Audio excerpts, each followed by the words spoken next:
talking about a small piece of chapter 34 of the Last Jedi novel, but mainly we're going to be discussing what that little piece does to possibly connect with Solo, a Star Wars story.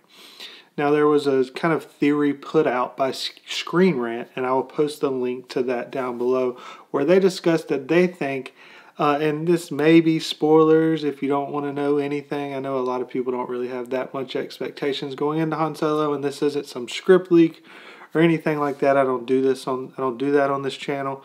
But interesting ideas of what possibly may come to be. I don't mind touching on them because we're discussing the Last Jedi novel, and this kind of comes from that.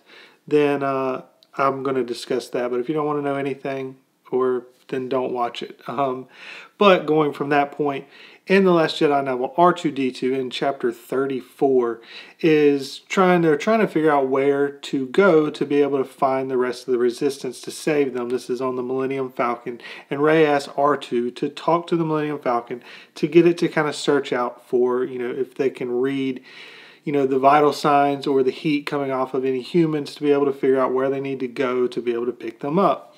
And in this, R2 kind of struggles back and forth with the Falcon, and as he explains it, there's 3 brains of the Falcon, and the Falcon's complaining about how Chewie's, the way Chewie's been putting them back together, and that they still haven't been put together properly since Return of the Jedi, and that, he can't do, the ship can't do what they needed to do because they haven't been put back together as needed to be. And, R2 kind of thinks on the fact that the ship's always cantankerous, and the 3 brains of the ship are constantly fighting back and forth together.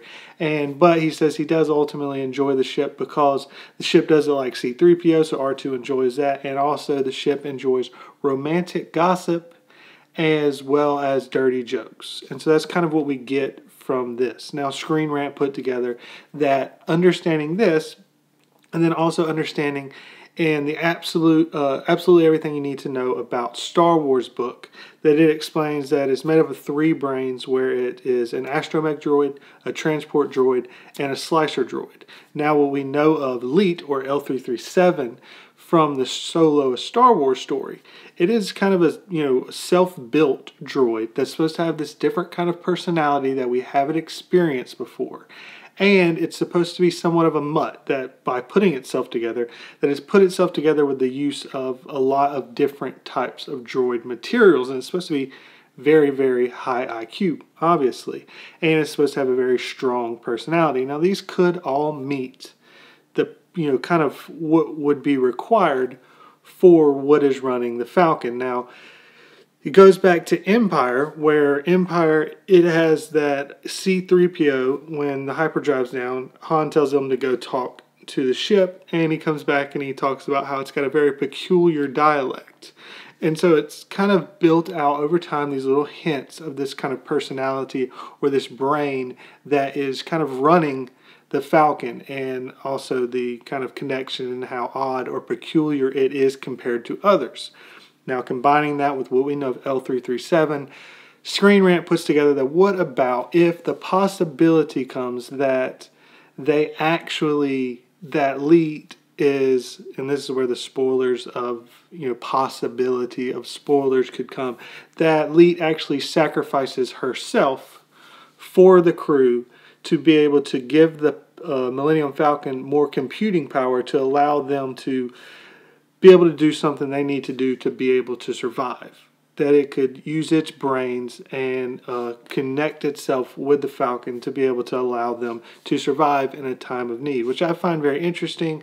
Other reasons why that may need to happen, if they wanted to keep up with canon, which we know depends on what day of the week it is, whether or not they want to try to keep up with canon. But it's Lando's droid. And yeah, he could, the droid could just walk off and leave, but ultimately, usually doesn't happen, and we all know droids last much longer than humans. I mean, we've had C-3PO and R2-D2 from the very beginning, and they just going to keep on trucking. But this one was not there with Lando in Empire Strikes Back, and it was also not with not with Lando in the Rebels TV series. So in the next few years, that droid has to disappear or leave Lando, or something needs to happen.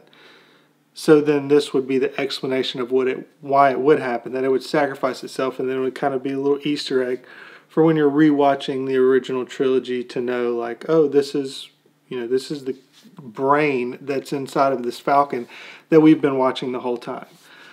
Depending on how the droid is kind of played out or how the character is done in the movie and also how the movie's done overall, I mean, this could be an interesting little note, interesting little nugget. I mean, at least that doesn't seem like it would really ruin anything with the original trilogy, so I'm all for it. But I heard this theory once I got to it in this part of the book.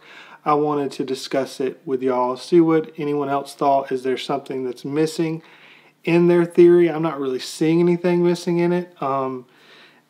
But just in case, it's just an interesting little piece to add to going through this novel instead of just constantly going through the monotonous crap of the novel every single day. I wanted to break this little chunk off and discuss this here because I had read that article and I had not mentioned it. It's been out for a while. But since we got here, I decided I would mention it here. So I look forward to hearing your comments down below. And yeah, that's about it. So thank you very much for watching. And never forget, you Nerf herders, I love you.